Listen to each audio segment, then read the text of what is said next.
kombo na ye Kongo. Bongo biso tozali banani bandeko tozali bakongole. Isangana biso ezali solo pasi te pamba te ezali likambo ya moto na moto ya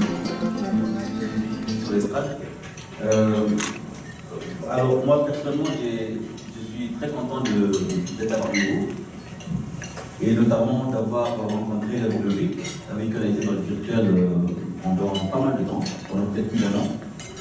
C'est un plaisir de se voir aujourd'hui et surtout à cette occasion.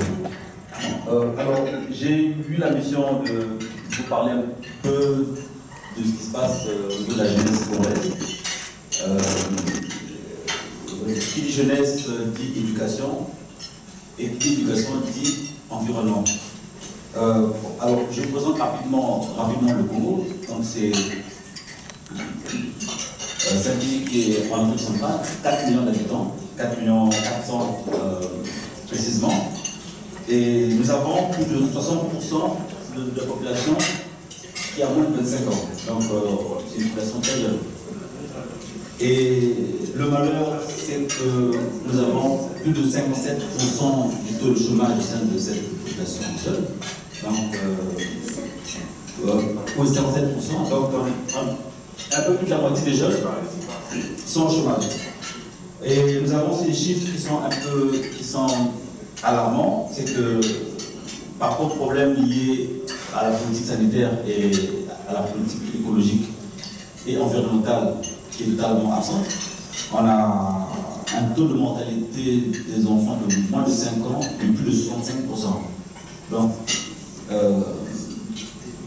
ça veut dire en général 65% d'enfants n'atteignent pas l'âge de 5 ans.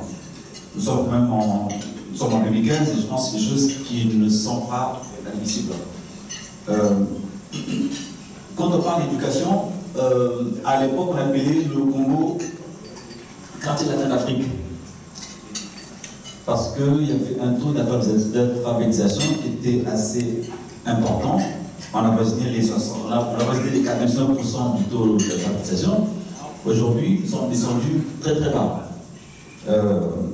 En 2008, on a un chiffre qui nous dit qu'à l'école primaire, on était à 82%, donc 82% de taux d'alphabétisation.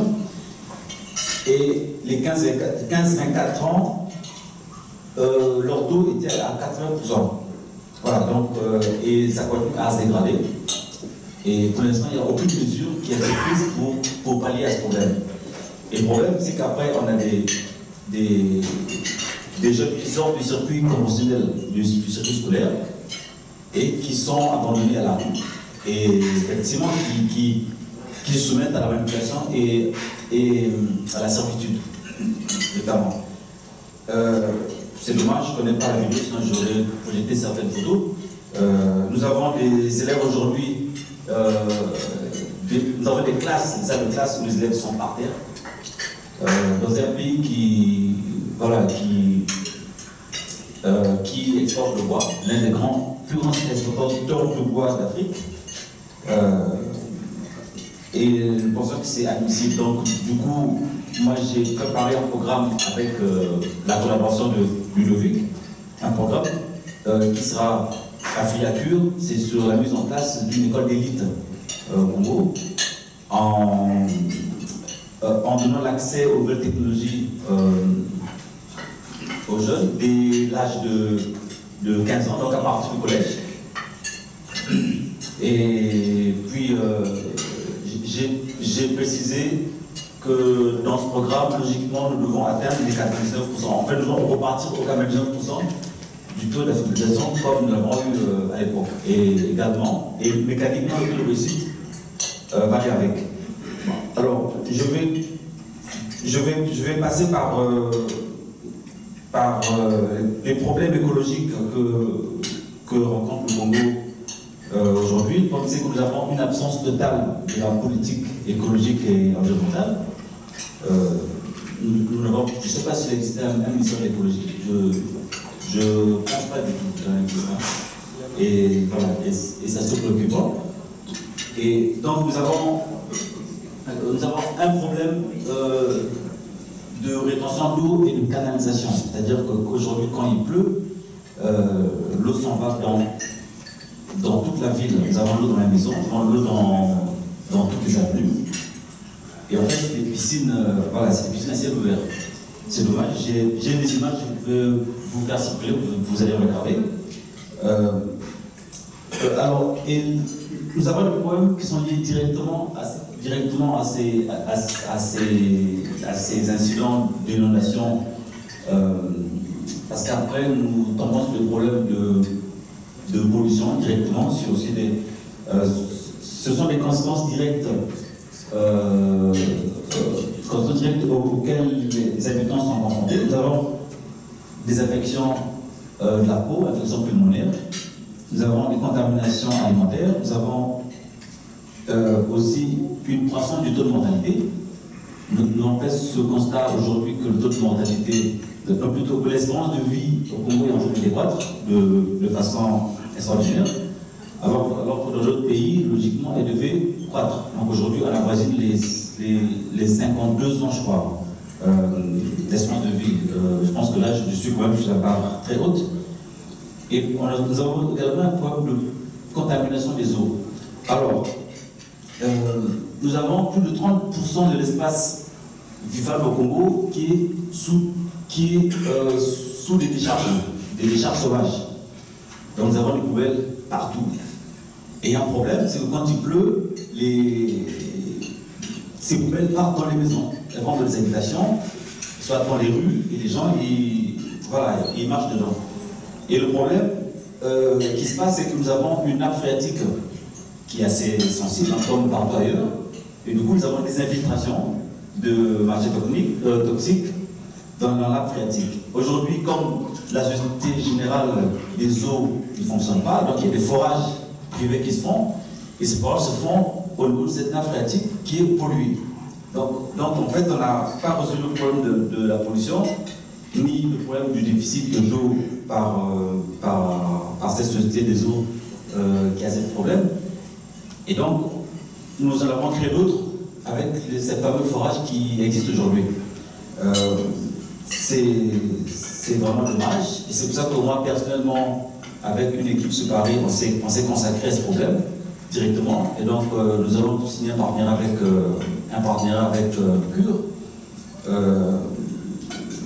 sur tous les problèmes qui regardent la dégradation du niveau de vie au niveau du Congo, donc notamment les problèmes liés à la pollution et à certaines contaminations. Alors, en parlant de partenaires, je voulais rappeler les partenariats que CUR avait signé logiquement ou est en train de signer avec le Canada, notamment dans l'éducation, avec HEC Montréal, avec le collège Montmorency de Montréal, et nous avons également un partenaire sur l'écologie et l'environnement qui est sur plus recyclage. C'est Monsieur Richard Desjardins. Merci beaucoup. Oui.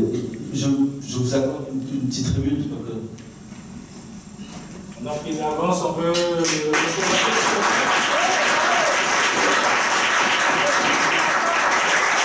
Merci. Bonsoir tout le monde. Bon appétit pour ceux qui ont débuté ou fini. Moi, je suis président de Surplus 2D, le SIC Info et ROSIC, la petite pancarte qui est celle à droite. Nous, au Surplus 2D, on achète et on vend des surplus d'alimentaires dans toutes sortes de domaines, laboratoires, audio, machinerie, qu'on vend partout dans le monde, pour pouvoir peut-être aider le Congo à s'améliorer. Et on fait aussi le SIC Info du recyclage dans toutes sortes de domaines, pour pouvoir, encore là, si on peut travailler en collaboration avec le Congo, pour faire du recyclage. C'est un petit peu ça. C'est pas mon habitude d'être en avant pour parler, fait que je suis un petit peu nerveux, mais c'était un petit peu vous expliquer ce qu'il y en est de nos entreprises, ce qu'on fait présentement au Canada et au Québec. Fait que dans la vente de toutes sortes de choses. Merci beaucoup et bonne soirée à tout le monde.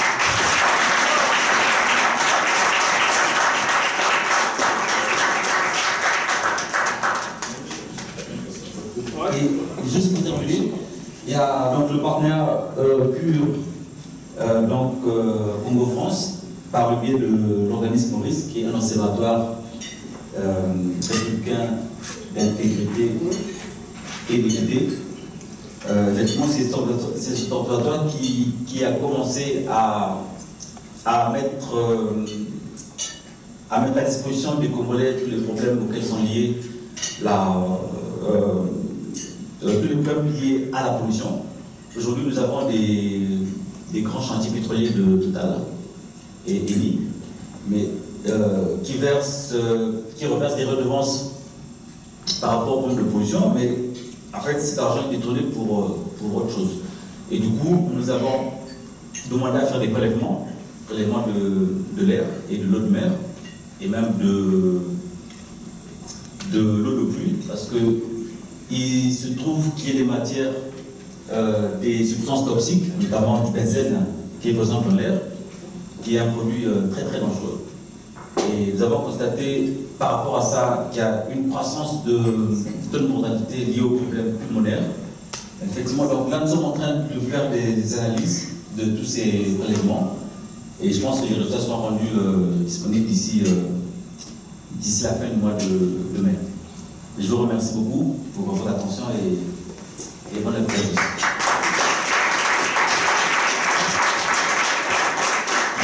Merci beaucoup, merci monsieur Mater. On l'acclame encore un peu plus fort, s'il vous plaît.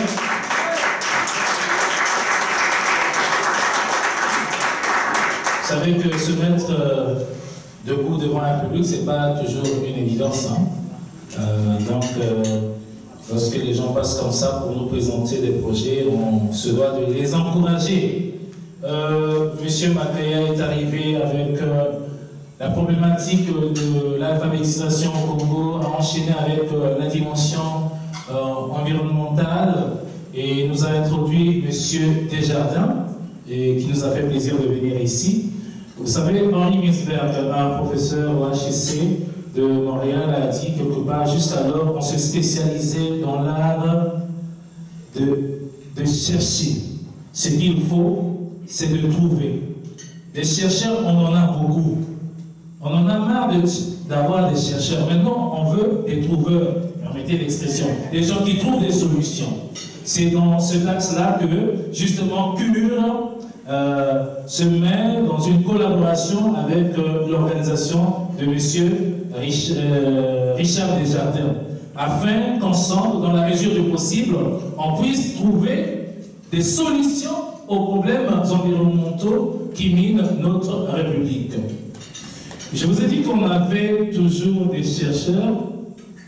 Je vais devoir appeler une dame. Une dame qui est une jeune sœur, et non la moindre, une Congolaise qui se démarque par sa facilité, sa capacité à concilier famille, travail et études. C'est quelqu'un qui va nous entretenir sur un sujet portant sur l'éducation. On dit que l'éducation est le principal facteur de développement économique d'un pays. Toutes les sociétés qui ont compris ce principe se portent bien. Et évidemment, il y en a d'autres qui l'ont compris, mais qui savent que peut-être éduquer les gens, c'est éclairer les autres, et qui donc n'investissent pas beaucoup dans l'éducation. L'éducation, c'est une affaire de tout le monde, mais c'est avant tout une affaire de famille. Car ce n'est pas tout de mettre au monde un enfant au monde, il faut aussi le suivre, le soutenir durant son processus d'apprentissage. Je vais donc appeler Madame Isabelle Mireille Kilelo Tsangou, qui est doctorante à l'Université de Montréal, qui travaille sur le thème de l'implication des familles congolaises dans la réussite éducative de leurs enfants. Elle avance et on attend.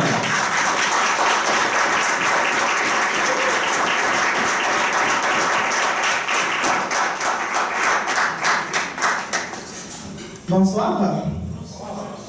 Je suis très contente du fait qu'on me donne l'occasion de faire une petite présentation sur mon sujet de thème. Pour ceux qui ne me connaissent pas, je vais me représenter, Mireille Isabelle Kirento.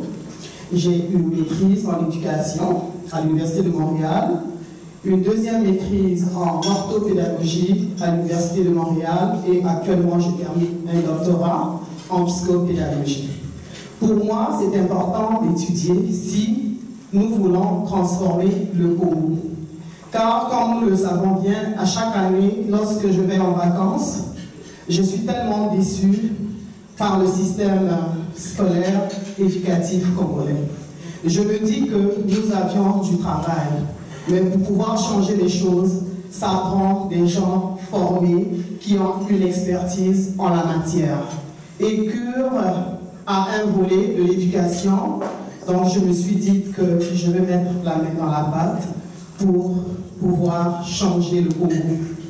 Donc, mon sujet aujourd'hui, c'est l'implication des familles congolaises dans le cheminement scolaire de leurs enfants en vue de la réussite scolaire.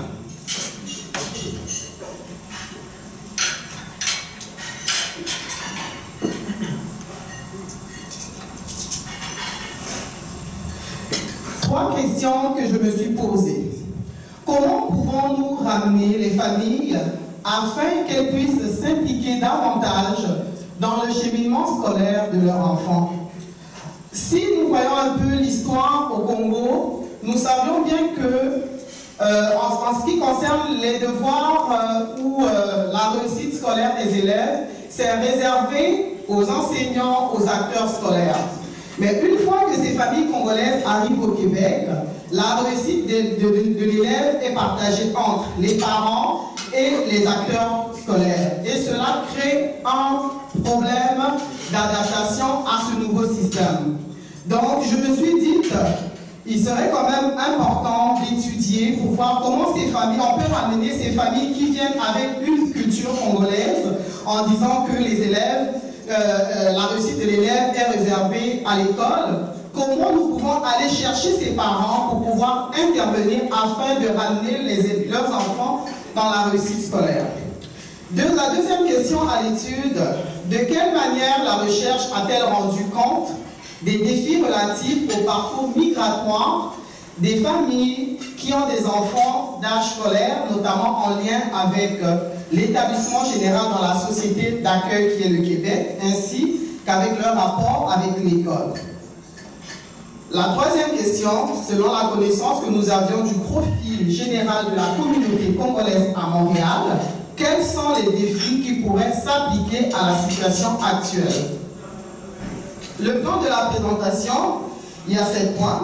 On parlera dans le 1 du parcours migratoire des familles congolaises avec enfants, le profil et le défi de la communauté congolaise à Montréal, les perspectives théoriques de l'implication parentale, les facteurs d'influence de l'implication parentale et les liens qui existent entre l'implication parentale et la réussite scolaire, et quels sont les obstacles que ces familles trouvent pour pouvoir s'impliquer et quelques aspects critiques à cette documentation. L'école et la famille, comme nous le savons, sont deux institutions qui ont du pouvoir d'influence mutuelle sur l'apprentissage éducationnel de l'enfant. La nature et l'importance de leurs relations sont très déterminantes pour la réussite scolaire du jeune. En effet, les préoccupations entourant la réussite scolaire des élèves touchent la société dans son ensemble.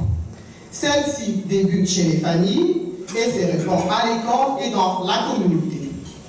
Le milieu de l'éducation met à l'évidence la nécessité de la collaboration école-famille-communauté pour soutenir les élèves des milieux pluriethniques et défavorisés ainsi que leurs familles au regard de la réussite scolaire. Plusieurs recherches et méta-analyses montrent une relation positive entre l'implication des familles et la réussite des élèves à tous les niveaux. Elle est reconnue pour favoriser la réussite scolaire et l'adaptation sociale de l'enfant. Des chercheurs ont tenté de produire des définitions rigoureuses en ce qui concerne le concept implication parentale. Dans un premier temps, elle a été conçue de façon très étroite, c'est-à-dire juste la participation à des activités, c'est-à-dire qu'on invite les parents à participer aux activités, par exemple, parascolaires. Après, on ajoute des pratiques parentales. Puis aujourd'hui, nous avions un chercheur qui est mon directeur de thèse qui essaie de faire la différence entre une participation simple et l'implication parentale. Il dit que l'implication parentale, c'est l'action même de prendre part à une activité. Le parcours migratoire des familles avec enfants d'âge scolaire. Comme nous le savons très bien, le Canada, terre d'accueil qui reçoit des populations originaires de différents pays. Au Québec, plus précisément à Montréal, un milieu qui accueille de plus en plus des familles immigrantes venant de divers pays. La particularité est que ces familles ont chacune d'elles sa propre culture, sa propre histoire et ses propres valeurs. Le ministère québécois de l'immigration et des communautés culturelles, en 2010, dit que le Québec a accueilli 49 489 nouveaux immigrants. Cela représente à Montréal 72% et le flux migratoire se reflète dans la composition même de la clientèle dans le système scolaire à Montréal. Plusieurs obstacles pour s'adapter que ces familles rencontrent. Intégrer la communauté d'accueil et créer un certain équilibre entre les valeurs et les cultures du pays d'origine, les trajectoires migratoires ou la situation socio-économique différente. Ces familles subissent des bouleversements dus au phénomène de l'immigration, le chambardement des rôles, comme le souligne Canute 2002. Plusieurs facteurs sont évoqués, les raisons de la migration, pourquoi ces familles sont ici, la mobilisation pour la réalisation d'un projet migratoire, les conditions socio-économiques générales dans le pays d'accueil. Certains facteurs ont davantage plus d'influence sur les autres, par exemple la méconnaissance de la langue. Il y a de ces familles qui ont la difficulté pour comprendre même le français. À la maison, ils ne parlent ni l'anglais ni le français, donc ça leur crée un problème d'adaptation dans cette société. Les familles congolaises ont plusieurs défis liés à l'implication des familles. Dommage, il n'y a pas eu beaucoup de recherches qui ont été faites dans cette communauté, mais on essaie de voir sur l'immigration en général. Il y a les facteurs de stress, la perte des repères, les difficultés relatives à l'acquisition et à la maîtrise d'une nouvelle langue, la perte du statut social. Comme nous le savons bien, il y a beaucoup de Congolais, plusieurs familles immigrantes qui arrivent ici avec des diplômes, venant d'ailleurs, ce n'est pas reconnu ici, ils travaillent comme des chauffeurs de taxi, ils travaillent dans les manufactures. Cela crée beaucoup de stress, ils sont obligés de travailler, de faire deux boulots à la fois, donc le temps de s'impliquer dans les activités scolaires de leurs enfants devient un peu difficile. Donc la conciliation travail, implication des enfants devient difficile. Donc ces difficultés que ces familles rencontrent freinent leur implication. Aussi, ces familles ont beaucoup de méfiance envers le système éducatif et les valeurs de la société d'accueil, les disciplines par exemple, le pouvoir que le système accorde aux enfants. Trop de liberté. L'implication des parents dans le cheminement scolaire de leur enfant peut prendre diverses formes. Il y a plusieurs typologies qui ont été élaborées. Donc, je n'aurai pas le temps de vous expliquer, mais si vous en avez besoin, je pourrais vous envoyer ça. Moi, je parlerai plus du modèle d'Epstein, parce que c'est ça qui s'applique mieux à la communauté congolaise. La typologie de Epstein est l'une des plus connues en Amérique du Nord, dans laquelle l'implication parentale s'appuie sur l'interaction entre l'école, la famille et la communauté. Cet auteur parle de 6 types d'implication. Les parents peuvent choisir comment s'impliquer, soit dans les pratiques éducatives des parents à la maison, soit en faisant du bénévolat à l'école, soit en s'impliquant dans les activités, les sorties, ou soit dans la prise des décisions, dans les comités de décision dans les écoles. Ces 6 types d'implications parentales sont interdépendants et contribuent au soutien d'une approche visant l'établissement de partenariats parentaux. En dépit de tout ça, il y a 3 ingrédients. Comme vous savez bien, pour réussir une sauce, ça prend 3 ingrédients ou 4 pour avoir un bon résultat.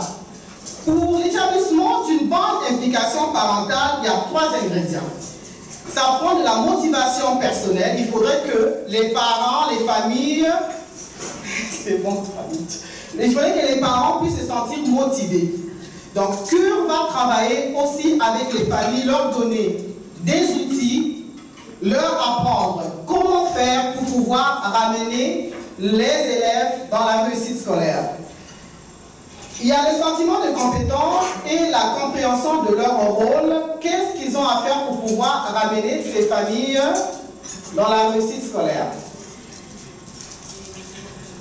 Plusieurs recherches encore soulèvent un constat qui a été fait par la documentation scientifique sur le rôle des parents en tant qu'acteurs incontournables, ce qui a trait à la persévérance et à la réussite scolaire. L'implication des familles a un impact sur l'enfant, impact sur la famille. Par exemple, les familles se sentiront plus de confiance dans leur propre habilité parentale. Les parents deviendront plus convaincus de l'importance et leur rôle de développement. Ils vont développer une bonne confiance et leur propre habilité éducative. Sur les enseignants aussi, on sait qu'il y a plusieurs impacts que je ne nommerai pas. Donc, pour conclure, comme nous le savons bien, le cumul des difficultés qui compromet l'exercice en général de la parentalité, le manque de temps et de ressources, difficultés liées à la conciliation travail-famille, horaire de travail accru, incompréhension par rapport aux attentes de l'école, le manque de soutien externe à la collaboration, c'est tout ça qui freine que les familles ne puissent s'impliquer.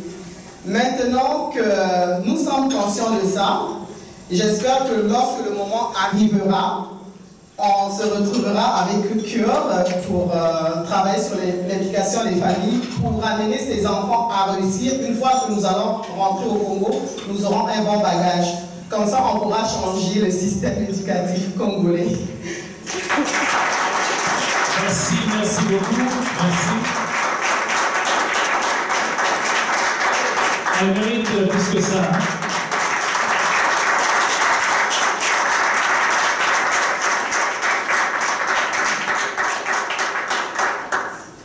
Au sein du parti CUR, il n'y a pas de distinction entre l'homme et la femme. Tout ce qui compte, c'est ce que vous avez ici. Et tant que vous avez quelque chose, ça peut nous servir. Et c'est dans cet élan que nous voulons contribuer. Vous pouvez quand même, les gens qui nous suivront à la télévision pourraient dire, ben oui, toute cette étude qui a été développée par Madame Kilendo, mais ça parle des immigrants au Canada, en quoi cela est-il important pour le Congo? Quel est le lien? Mais c'est qu'on se sert des exemples ici pour révolutionner les choses chez nous. Parce que, aussi longtemps que je me souviens, nous, quand nous étions à l'école primaire, ben les parents te payaient l'assurance, tu entrais au CP1, jusqu'à ce que tu arrives au CM2, les parents ne se présentaient jamais à l'école. On était à tout le moins gratifiés par des coups de fouet quand on travaillait pas très bien.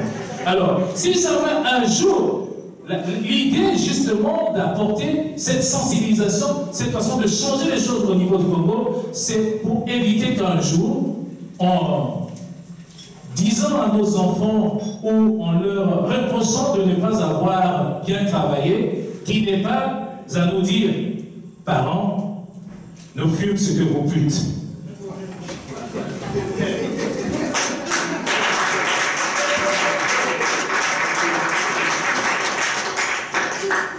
C'est pas moi qui ai créé ça. Ça, c'est pour lire avec, c'est assez simple. Là. Bon, il y a des gens qui ont compris fumer et puis autre chose. Bon, qu'est-ce que vous voulez? Alors, nous continuons. Nous allons appeler Monsieur Fidèle Mafouma. Excusez-moi, avant Monsieur Fidèle Mafouma, je m'excuse. Nous allons appeler le responsable du 4e secteur d'activité liées aux technologies de l'information et de communication, M. Fleury Koyo. Pendant qu'il avance en applaudissement.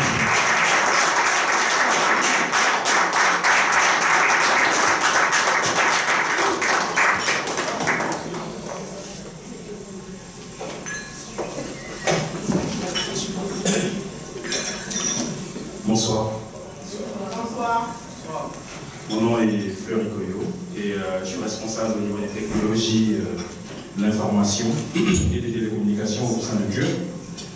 Donc, CUR, en quelques mots, parce que je vais présenter aussi les intervenants qui suivent. CUR a un programme général et global au niveau des technologies et qui s'articule sur les infrastructures technologiques et sur le savoir technologique. Donc, CUR veut un Congo connecté sur les nouvelles technologies. CUR veut un ordinateur pour tous les Congolais. CUR veut que le Congo devienne un pôle technologique de premier ordre en Afrique et dans le monde. Ce programme est innovant, j'y crois profondément. Je pense que CUR, dans son souci de rendre plus efficace, ça c'est le deuxième volet, dans son souci de rendre plus efficace les différentes institutions, les différents processus de ces institutions étatiques ou para-étatiques, devrait s'appuyer sur les technologies afin de les rendre beaucoup plus efficientes. Et pour le cas, par exemple, de l'État et de ses fonctions, et dans ses fonctions régaliennes, la technologie devient alors un support très important. Et je pense que actuellement, on devrait regarder vers là. Et c'est pour ça que j'introduis M. Fidel Moufouma, qui est de bombardier aéronautique, qui a un PhD en ingénierie et docteur en sciences physiques, pour venir justement nous parler et nous expliquer comment ce type de technologie pourrait aider à parfaire notre niveau technologique au niveau de certaines institutions au Congo. Monsieur Fidel Moufouma.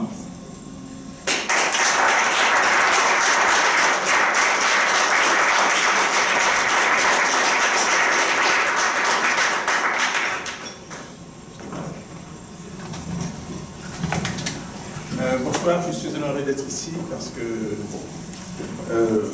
c'est pas seulement que le politique congolais c'est sérieux, mais particulièrement je vois que nous avons ici nos amis originaires du Québec et d'autres contrées également. Et oui, mon nom est Fidel Moufouma, je suis ingénieur de télécommunications, diplômé de Télécom Paris, j'ai une maîtrise mathématique à l'Université de Paris, un doctorat d'ingénieur, un PhD d'ingénierie, et je suis docteur d'État en physique à l'Université de Paris.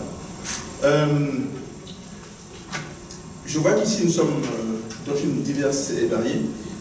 Et comme vous savez, l'extrême diversité de sociétés à travers le monde nous a amené à reconnaître qu'il est difficile d'appliquer les mêmes modes de pensée, d'action, ni même de raisonnement d'un pays à un autre. D'ailleurs, quand on écoute la télévision tous les jours, on se rend compte que les nouvelles qui nous sont abordées, dont nous abordons tous les jours, montrent que nos cultures différentes font qu'on ne peut pas penser la même chose. Et c'est peut-être ça qui fait que, malheureusement, on vit des drames qui sont pas toujours faciles à accepter. Et maintenant, si je me référais à cette diversité que nous avons à travers la société, je me dis que nous pourrions peut-être accepter que l'Afrique, qui est une contrée différente par rapport à l'Europe et l'Asie, peut également se donner un mode de développement qui est tout à fait différent de celui de l'Europe, mais un mode de développement basé sur la technologie, les technologies futures. Un mode de développement qui s'inspirerait des valeurs extérieures, et l'Afrique ne devrait retenir de ces valeurs extérieures que celles qui permettraient de, en fait, de mieux affermir les valeurs de l'Afrique, la culture de l'Afrique. Un exemple à cela, l'exemple du Japon. Le Japon a entrepris un mode de développement qui est tout à fait différent de celui de l'Europe. Et le Japon, toujours le premier de la classe en termes d'industrie. J'ai tout à l'heure marqué ma voiture sur le parking et je me suis rendu compte que simple statistique, sur une dizaine de voitures, il y en avait 8 qui étaient japonaises. Et il n'y en a pas une seule française. Vous vous rendez compte? Donc ce qui m'amène à dire que l'Afrique doit créer ses propres mécanismes pour créer une compétence technologique dans tous les domaines de pointe, tels les moyens de communication, la santé, l'agriculture, l'environnement, en s'appuyant sur les valeurs extérieures dont on retient particulièrement que celles évidemment qui permettent d'enrichir la culture africaine. Parce qu'un peuple sans culture, c'est un peuple asservi. Et l'Afrique, évidemment, je suis venu sur le Congo, on ne peut pas parler du Congo sans parler de l'Afrique. Le Congo n'est qu'une portion d'Afrique.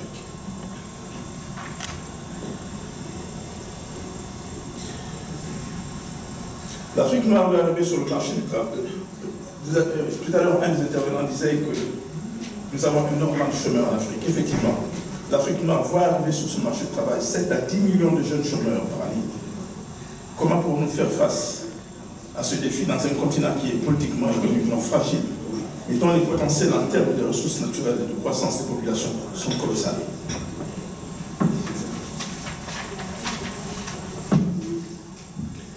Nous devons aider notre continent à se préparer technologiquement en termes de savoir scientifique pour un futur proche afin que le continent ne bascule pas dans une pauvreté qui est à l'origine des différents désastres humanitaires qui caractérisent notre continent. Le week-end dernier, il y a eu encore 700 dont le corps flottait dans l'eau. Quelques mois plus tôt, il y en avait 900. La croissance économique et démographique constituent les deux facteurs primordiaux pour le développement d'un continent. La Chine et l'Inde en sont un exemple. Cependant, l'Afrique a un avantage énorme. Je n'en parlerai pas ici. L'Afrique a un avantage énorme sur la Chine et le Japon, et l'Inde. Nous ne vivons pas les mêmes problèmes psychologiques et démographiques qu'eux. En termes de démographie, une cinquantaine de pays africains totalisent à peu près 1 milliard d'humains. Ce sont là des consommateurs potentiels et des probables générateurs de richesse. Partant de la croissance économique d'Afrique, en 2013, le PIB d'Afrique était de 5 à 6%, alors que celui du reste du monde peinait à atteindre 2%. Ce chiffre dépasse celui de la Chine.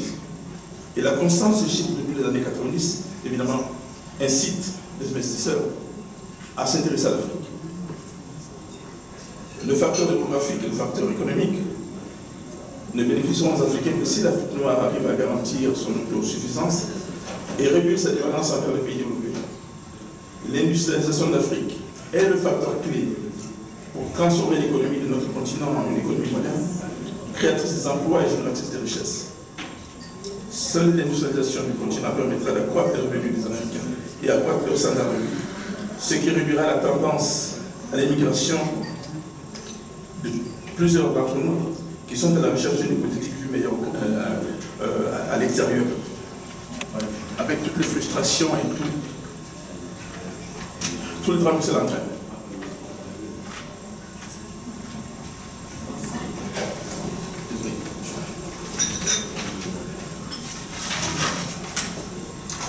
Tout ceci ne pourra profiter, malheureusement, qu'aux grands monopoles étrangers et aux investisseurs extérieurs si les Africains et les Africaines ne s'impliquent pas, ce qui reviendrait une fois de plus à enrichir l'extérieur au détriment des Africains.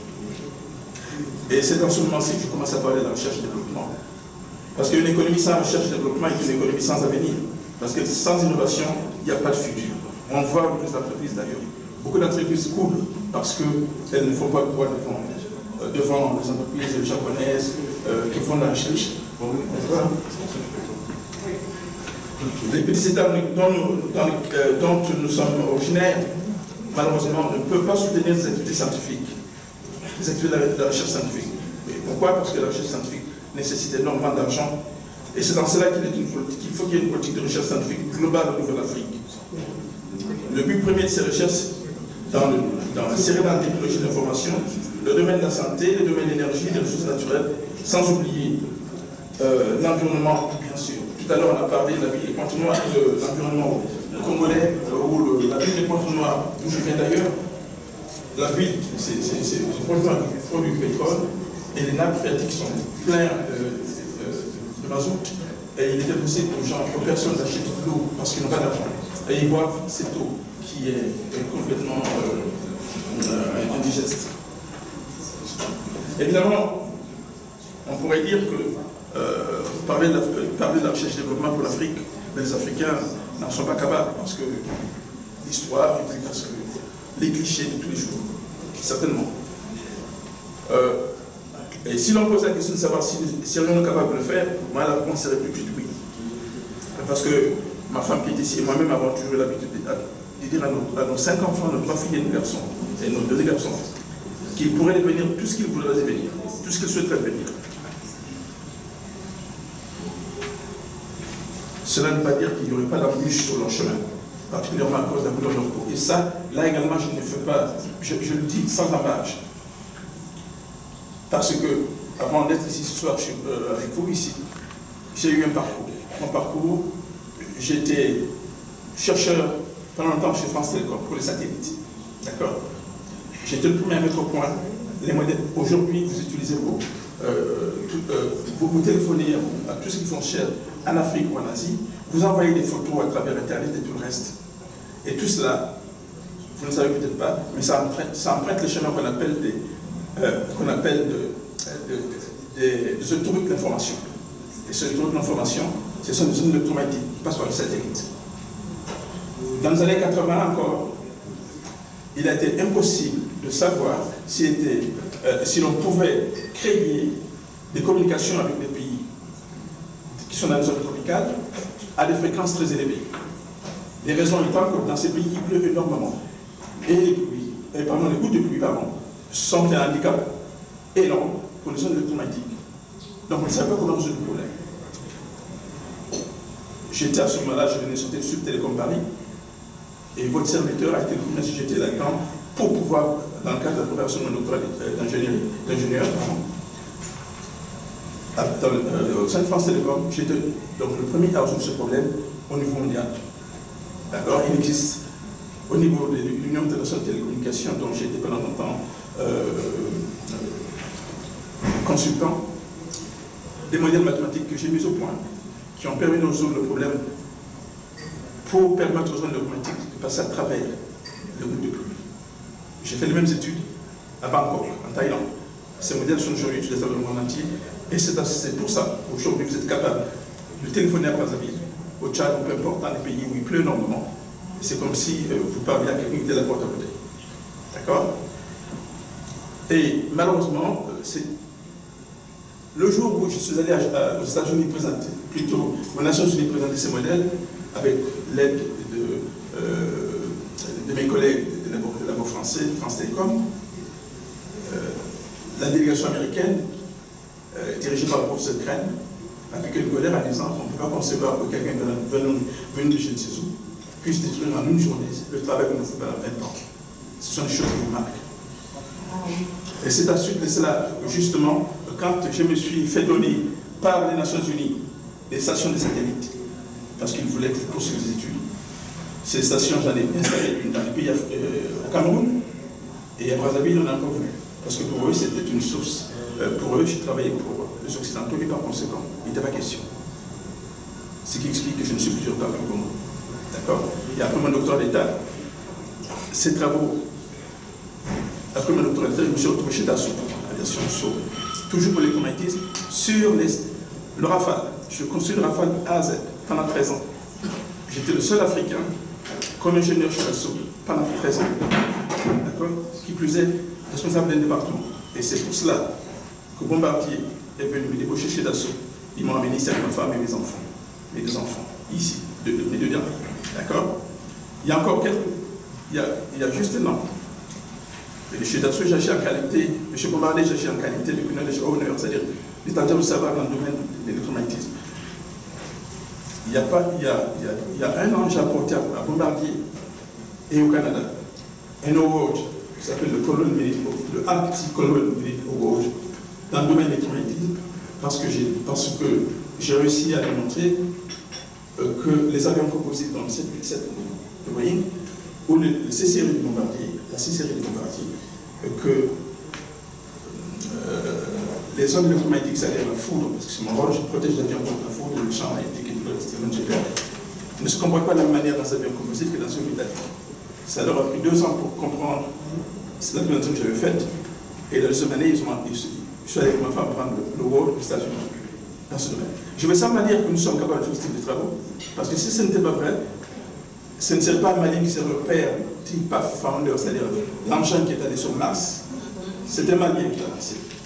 Si ce n'était pas vrai, le docteur Owen de IBM, qui était nord-américain, n'aurait pas inventé, n'aurait pas participé à l'invention de l'ordinateur. Le seul problème que nous avons, nous, c'est le suivant. Moi qui suis né dans l'Afrique profonde, au Congo-Brazzaville, dans l'Afrique profonde, j'avais l'habitude, quand j'étais enfant, à l'intérieur de la forêt.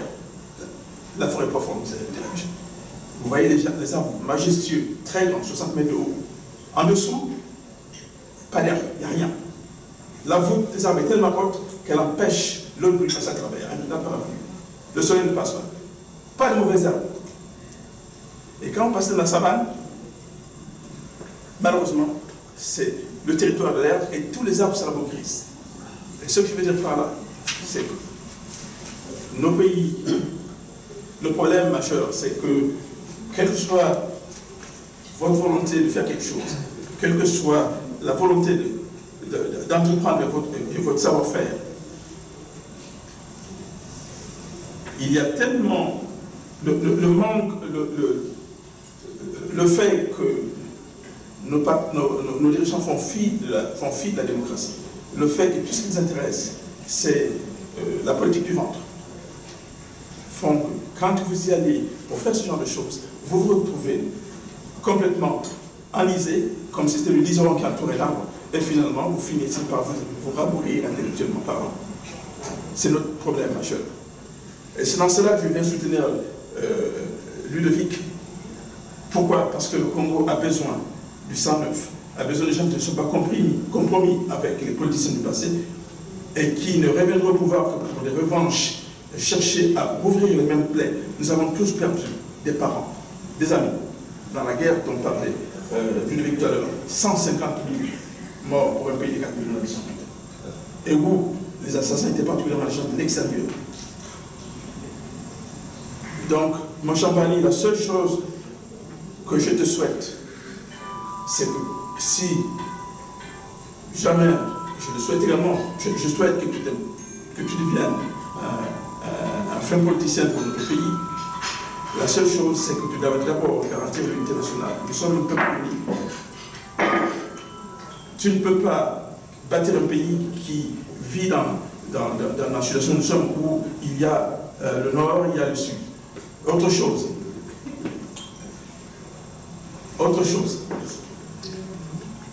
Tu ne peux compter sur, tu ne peux bâtir un pays que si tu garantis la prospérité de ses habitants. Le fait qu'au jour d'aujourd'hui, il y ait le nombre de corbillards par jour à Brazzaville est impressionnant, comparé à il y a 30 ans. Alors que nous sommes le plus grand exportateur, un des plus grands exportateurs de pétrole à Brazzaville, au Congo, en Afrique. Et notre PIB dépasse de loin le PIB de plusieurs pays européens. Et c'est ce qui est surprenant. Donc, mon cher Bali, je suis prêt à te soutenir dans ton activité, dans ce que tu es en train de faire. Je ne suis pas un politicien. Je m'intéresse à la chose politique parce que je vis tous les jours. Mais je suis tellement critique à l'endroit de la politique pour pouvoir m'y impliquer. Par contre, je suis toujours prêt à te soutenir. Merci.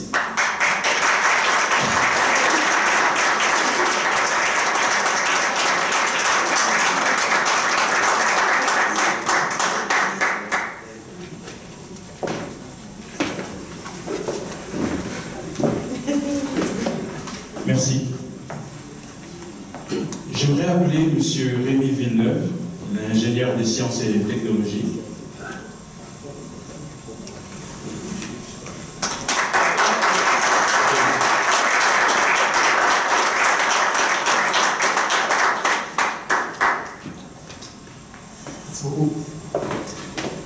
témoin d'exprimer ma plus profonde gratitude d'avoir le privilège de prendre la parole à cet événement qui nous réunit tous ce soir. Alors, quel avenir?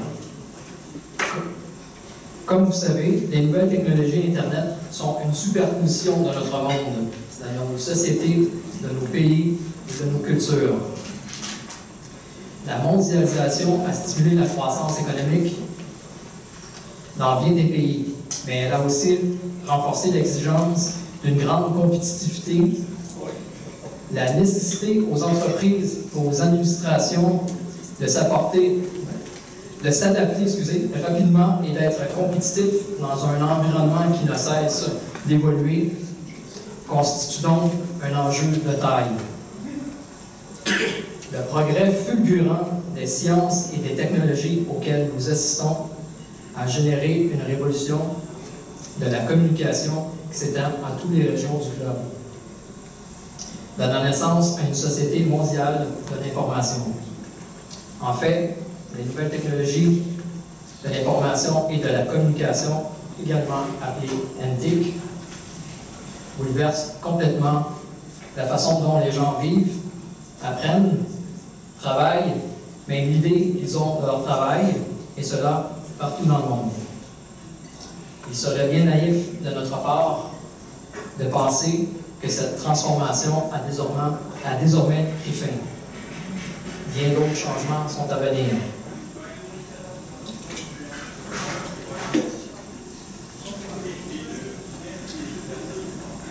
Les défis sont complexes. Pour y faire face, résident dans la capacité de développement, d'analyse, de réflexion et de prise de décision.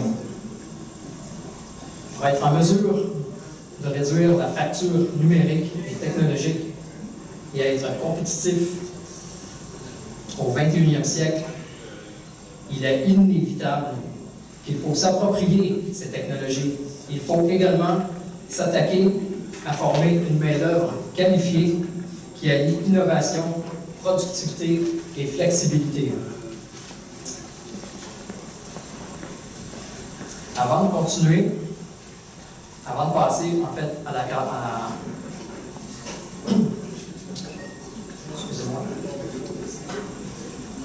l'appel cadre, j'aimerais me présenter. J'ai la chance, j'ai la chance de travailler dans les technologies, nouvelles technologies d'information depuis plus de 15 ans. J'ai eu la chance et le privilège d'implanter des centres de données sous toutes sortes, qui s'étendent à travers le Canada. Et j'aimerais faire profiter de mon expérience.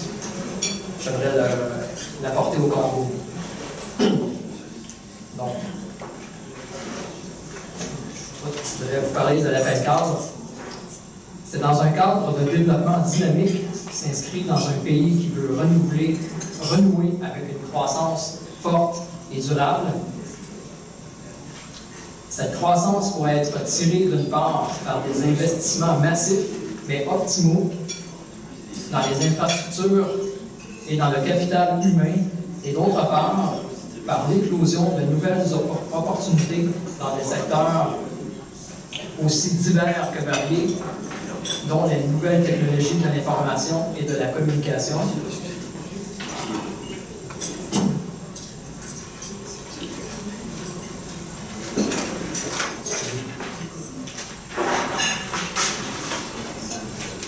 Les mines, l'agriculture et bien d'autres.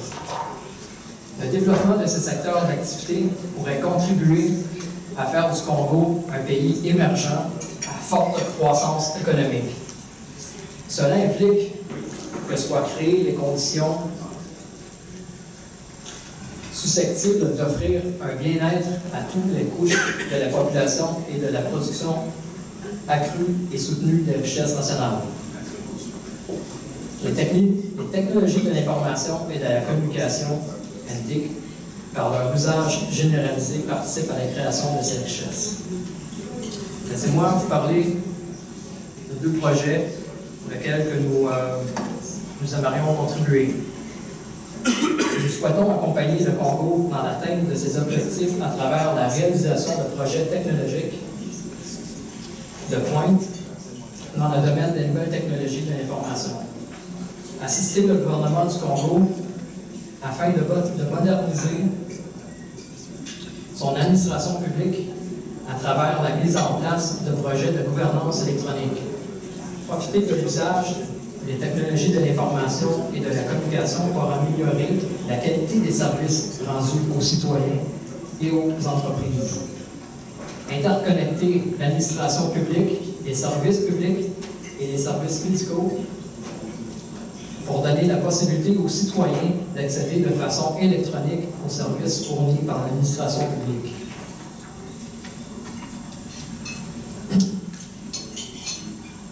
Afin de faciliter l'accès aux services publics par les communautés villageoises et désenclaver les zones rurales, nous désirons accompagner le gouvernement à développer et mettre en place des cybercentres à même leur village. Par la création de ces cybercentres, les communautés villageoises pourront bénéficier de plusieurs services à l'aide d'éthique. Par exemple, téléenseignement aux élèves ainsi qu'aux adultes, le service public, bien sûr, un service de téléphonie, de bureautique, de communication et de messagerie électronique d'information à vocation communautaire. Également, assister les gens sur place à mettre en place des centres de données à la fine pointe de la technologie. Il est important pour nous que la plus-value de nos implications dans ces différents projets ne soit pas que technique, elle doit être humaine. Nous souhaitons que la population congolaise puisse s'approprier cette technologie. Afin d'y parvenir, nous désirons partager nos savoirs par l'entremise de programmes de formation continue sur les technologies de pointe, collaborer avec les institutions, échanger avec les individus. C'est à ce moment que se créent les innovations, les nouveaux savoirs, les nouveaux modes de fonctionnement qui s'inventent à travers l'expérience partagée. Par cette expérience, la population du Congo contribue et contribuera à sa propre croissance. Il n'attend point douter que ces innovations seront des pourvoyeurs d'emplois.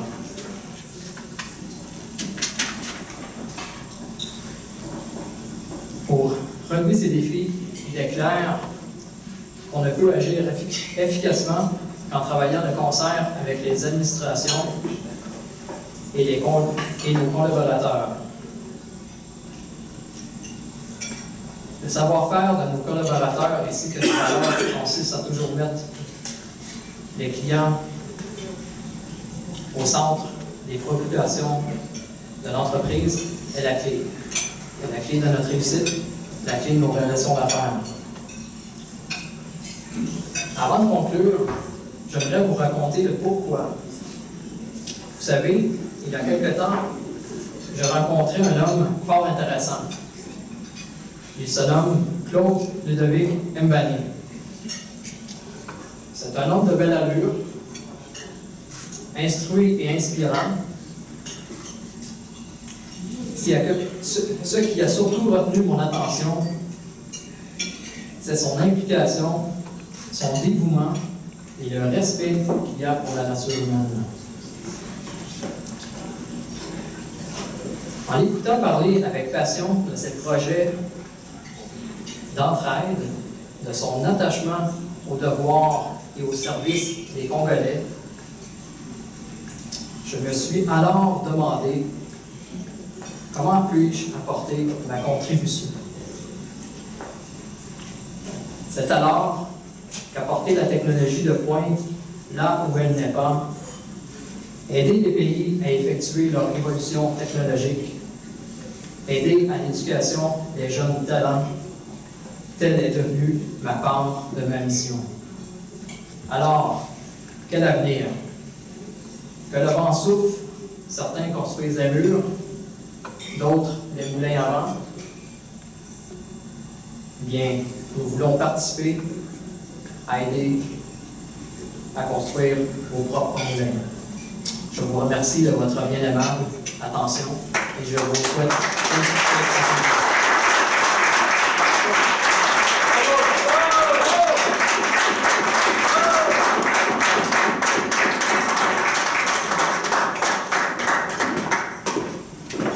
Merci. Monsieur Villeneuve a parlé de... Il y a certains qui construisent des murs. Chez Cure, on aime construire des ponts. C'est important. Des ponts. Des ponts technologiques, des ponts de savoir.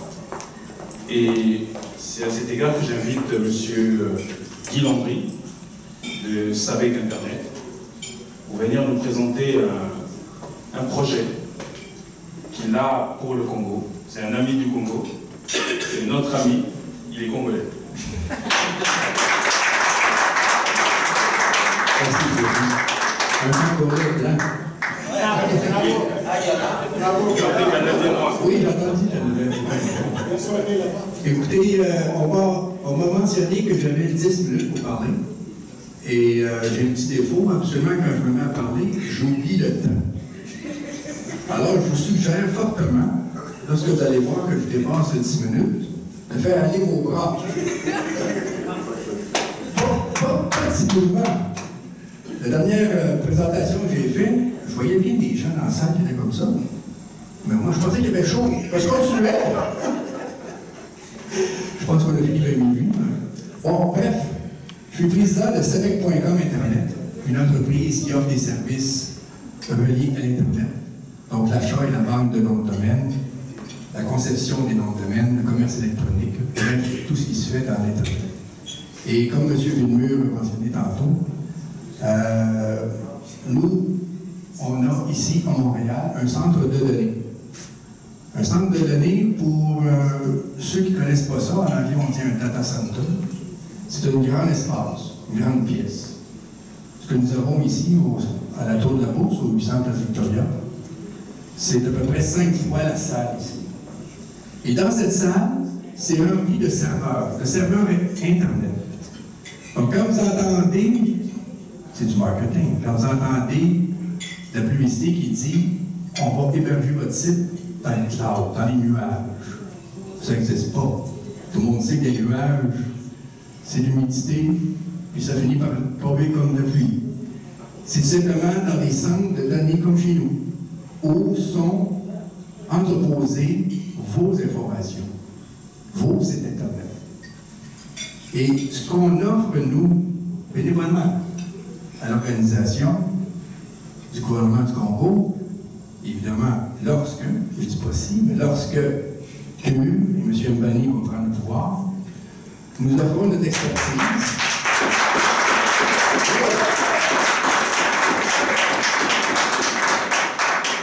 Nous offrons notre expertise. Et vous allez me dire, oui, mais plusieurs personnes me mentionnent ça. Au Congo, il y a des problèmes d'électricité. Vous savez ici, à Montréal même si le Québec a une très grande force d'électricité, avec nos barrages et tout, il arrive des pannes.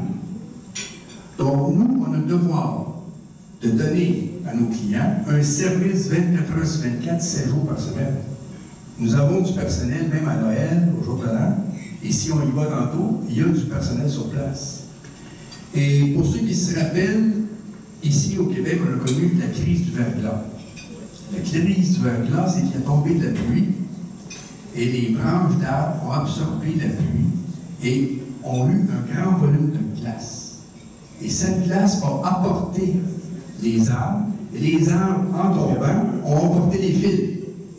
Bref, le Québec a connu un blackout. Le Québec a eu, ou on n'a pas eu d'électricité pendant une bonne période de temps.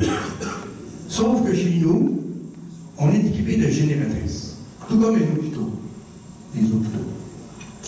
Donc, on n'a jamais manqué de donner le service à nos clients, soit de donner de l'information en continu.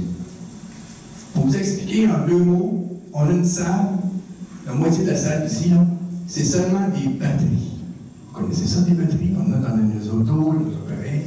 C'est seulement des batteries. Lorsque au Québec, on manque d'électricité, ou précisément à Montréal, les batteries rentrent en service. Pour ne pas que les serveurs manquent d'électricité. Et surtout les airs climatisés. Parce que ces serveurs-là, comme tout ordinateur, mettez votre main, ça devient chaud. Donc, il faut continuellement envoyer de l'air frais et de l'électricité, parce que ça tire de l'électricité. Bref, dans le temps du verglas, on n'a jamais manqué d'électricité, les batteries ont embarqué, et automatiquement, lorsque les batteries embarquent, ça démarre une génératrice. Nous avons sur le toit ici, au 800 Place Victoria, une énorme génératrice, avec un gros moteur Caterpillar, des gros tracteurs. Et quand ça démarre, ça fait du vacarme, mais c'est efficace. On n'a jamais manqué d'électricité. Donc, l'expertise qu'on a, même si c'est un pays riche, on a de l'électricité, tout ça, on est capable, au Congo, de bâtir un centre de données donnant une efficacité à 99%. Vraiment 99%. Donc, le Congo et le gouvernement du Congo pourraient avoir leurs données sur des systèmes informatiques à l'intérieur même d'un centre de données qui seraient bâtis à toute époque. On n'a pas d'électricité, c'est pas grave, on est autonome. On manque de bandes passantes. La bande passante, c'est les fils qui amènent l'information. On va en avoir suffisamment pour ne pas en manquer. Ici à Montréal, on en a 37, vous savez, les tuyaux de fils qui rentrent pour. On dit la fibre optique, mais quand même, ça rentre, ça vient de la rue. Et nous, pour pas avoir le problème, on a sur un côté de la rue et on en a de l'autre côté de la rue. Donc, je savais, il y a des constructions sur un côté, c'est pas grave, ça fonctionne de l'autre côté. Donc, comme je vous dis, on est pallié à toutes les éventualités. Et je pense qu'on est capable de faire quelque chose comme ça au Congo. Évidemment, avec une bonne administration, M. Bruno. Présentement, si quelqu'un nous appelle et nous demande notre aide au Congo, avec ce qu'on sait présentement, comment est-ce que ça se fonctionne, donc oui, on n'est pas là. Oubliez-nous. Mais avec la nouvelle administration, on est très intéressés à aller offrir nos services. Et dans un autre volet, ce que nous avons discuté, ce qui est très important, c'est que les entreprises présentement qui vont développer l'Afrique, les entreprises multinationales qu'on a ici en communication, vont partir avec le principe qu'ils vont remplir des conteneurs. Ils vont envoyer ça en Afrique. Le personnel va prendre l'avion, va descendre en Afrique, et il va aller installer leur système, leur propre système, dans le pays. Ils ont eu un mandat du gouvernement, c'est vrai. Mais ils oublient de former le personnel sur place. Parce qu'après que ce soit fini, ils ramènent tout le personnel au Québec. Et là, le système fonctionne. Nous, c'est pas ça qu'on veut faire. Nous, ce qu'on veut faire, c'est aller sur place, faire de la formation auprès de la population congolaise et développer l'Internet et les centres de données. Donc, je pense que les deux volets que nous avons discutés avec M. Fleury et Ludovic est gagnant. Et je crois qu'on va pouvoir aller chercher la fiabilité et de l'endurance. Sur ça, personne n'a de débat. Je crois que j'ai fini mon sujet. Merci.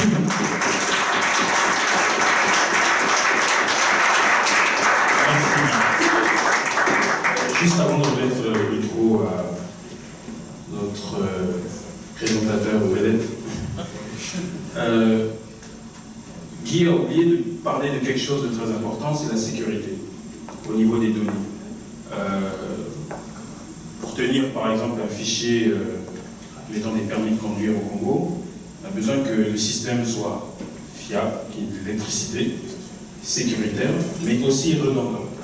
C'est-à-dire que l'information ne soit pas connaissance qu'on a eue au Congo il y a quelques années, que les données ne soient pas, puissent être retrouvées, redondantes, c'est-à-dire que multipliées à plusieurs reprises et puis stockées dans d'autres serveurs dans le pays ou à l'extérieur. C'est aussi important de de comprendre comment le Congo fonctionne au niveau technologique, l'administration également. C'est tout un écosystème différent, complètement différent, qu'il faudrait, avec le concours de nos partenaires, arriver à solutionner, trouver des solutions qui sont viables. Pour exemple, si vous essayez de retrouver le nom de domaine de l'adresse électronique de la mairie de Brazzaville, je vous paye un repas.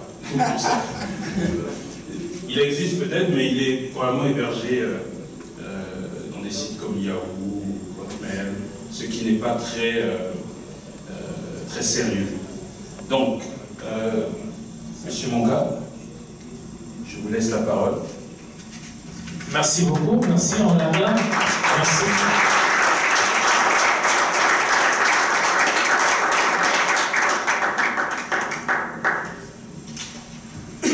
Alors, vous voyez que la question technologique est une préoccupation pour toutes les nations, parce que autrefois, on disait l'analphabète, c'est celui qui ne savait pas lire et écrire, tout ça. Aujourd'hui, la dimension a changé. C'est celui qui ne sait plus maîtriser l'outil technologique qui devient analphabète. Et nous ne voulons pas que l'Afrique reste en arrière.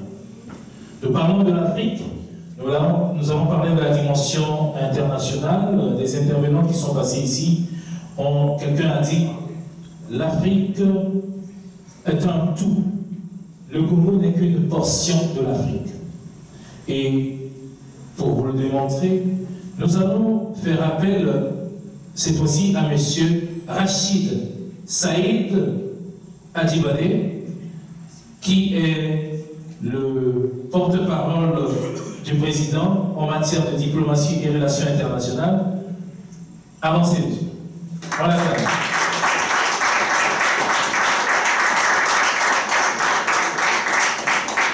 Bonjour à tous, merci de me recevoir. J'imagine que tout le monde est un peu fatigué. J'essaierai d'être le plus bref et le plus précis possible. Je remercie infiniment le président de m'avoir convoqué et je tenais à partager avec vous en fait pourquoi j'ai rejoint CUR et pourquoi j'adhère vraiment à l'idée de CUR.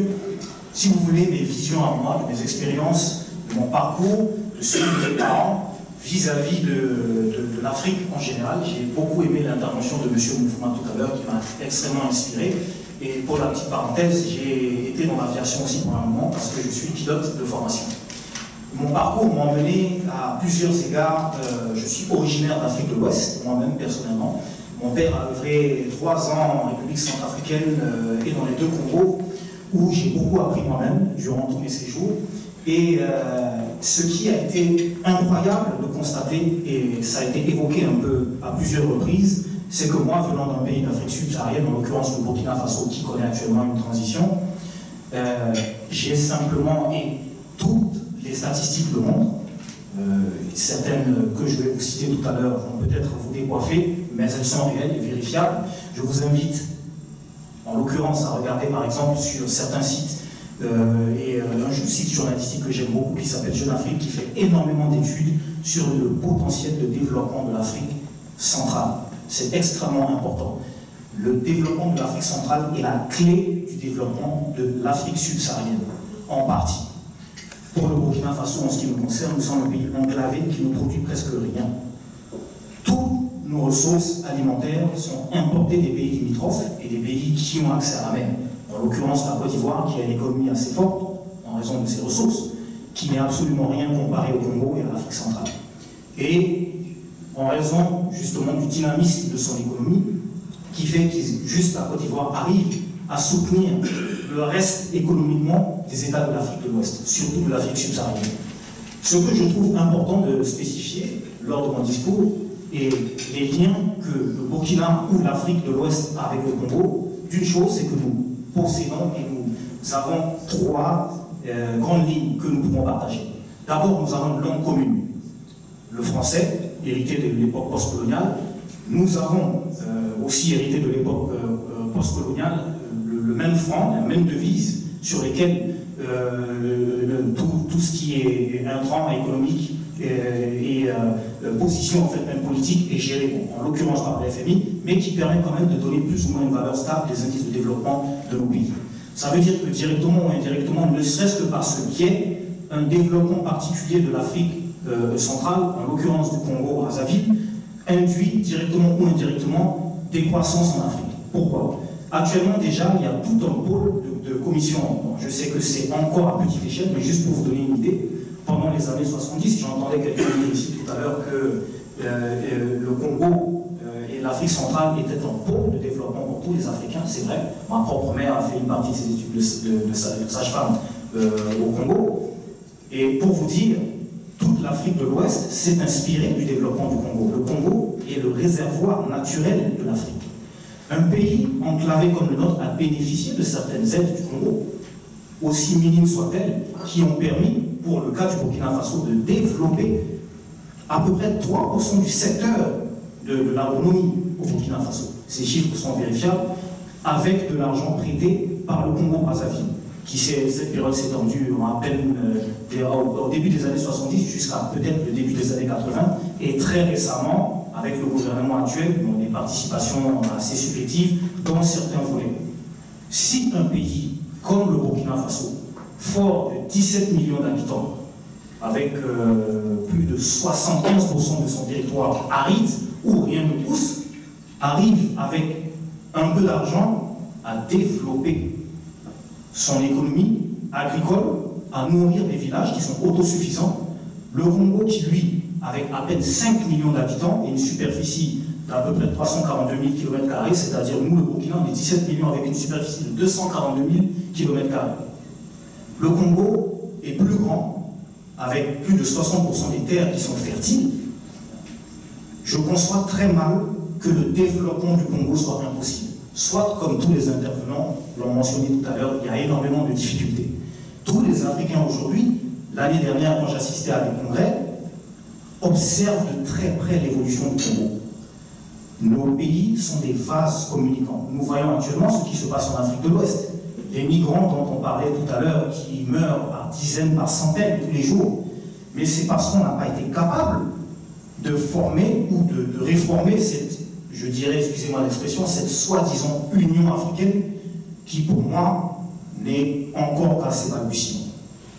Et je crois que mon intérêt pour le Parti CUR, c'est que tous les Congolais sachent qu'au-delà du Congo, CUR et les Congolais, en général, peuvent être des acteurs extrêmement importants dans le développement de toute l'Afrique.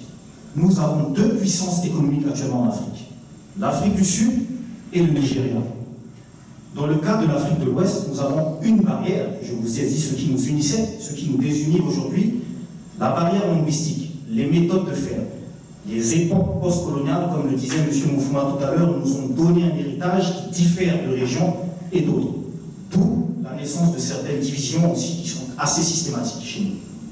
Je pense qu'aujourd'hui, nous avons plus de ressemblances, les pays enclavés de l'Afrique subsaharienne, avec le Congo, les Congos, qu'avec nos voisins plus limitrophes, qui sont par exemple le Nigeria ou l'Afrique du Sud, qui sont les deux économies émergentes de l'Afrique en général. Sinon, croyez-moi qu'avec les taux de croissance que nous avons, même dans des pays qu'on dit sous-développés, nous avons quand même des taux de croissance constants depuis 2011 de plus de 4%. Ce n'est quand même pas négligeable. J'entendais un intervenant dire ici qu'il y a des taux, monsieur Moufouma disait que le produit intérieur brut par habitant est beaucoup plus élevé ou à un niveau quand même respectable au Congo comparativement à certains pays industrialisés, ce qui est parfaitement vrai. Je vous invite à regarder les statistiques. C'est extrêmement accessible à tout le monde. Il n'y a pas besoin d'être un docteur en mathématiques pour comprendre ce genre de choses. Une simple recherche sur Google sur croissance économique africaine depuis les 5 dernières années. Pourquoi, à votre avis, la Chine s'intéresse à l'Afrique aujourd'hui, en particulier à l'Afrique centrale? Malheureusement, avec l'ingérence, nous nous retrouvons aujourd'hui à vendre nos pays aux investisseurs étrangers. Cet argent ne profite pas au peuple. Cet argent devrait profiter au peuple, avec tout ce qui sort du Congo chaque jour, en termes de minerais, en termes de matières premières. Je n'ai pas besoin de vous donner les chiffres. Quelqu'un parlait de l'exploitation pétrolière. Tout le monde le sait, combien de reportages nous sommes dans une société occidentale où l'accès à l'information est d'autant plus facile que le commun du mortel est extrêmement renseigné sur ce genre de choses. Chaque Africain peut manger un repas par jour. Avec tous les pillages que notre continent a connus, pas seulement le Congo, je pense qu'il est temps pour nous de prendre nos responsabilités. Je pense que l'Afrique, dans son ensemble, en commençant par le Congo, qui est, comme je le disais tout à l'heure, l'un des réservoirs les plus importants de toute l'Afrique, se mobilise. Et inévitablement mobilisera tous les Africains. Parce que les Africains attendent de voir et les Africains appuieront les Congolais. C'est ce que j'avais à dire et j'espère que nous aurons vraiment la possibilité de voir le Parti kurde, le Congo uni pour la République, se développer. J'ai confiance en mes frères congolais et ce n'est qu'une prémisse vraiment de ce qui nous attend plus tard. Et l'Afrique, je vous le garantis, suivra parce que vous êtes l'avenir de l'Afrique. Travaillons et faisons le maximum pour laisser aux générations futures un espoir. Je vous remercie.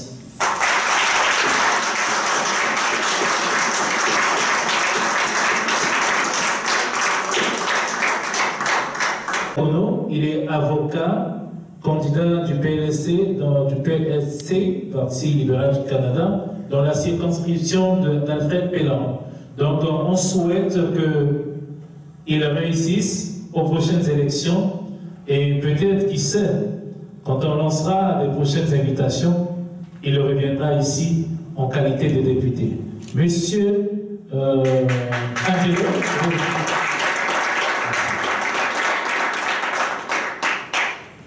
si ça peut vous rassurer, on tend vers la fin. On tend tellement vers la fin que je vais demander au dernier intervenant de s'approcher. J'ai cité M. Sostène Kongotila Samba. Il est président, initiateur du mouvement citoyen Le Carton Rouge. Ah, il a l'air d'un arbitre. Et je ne sais pas, il va donner un carton rouge à qui, pourquoi. Monsieur Sostène Samba.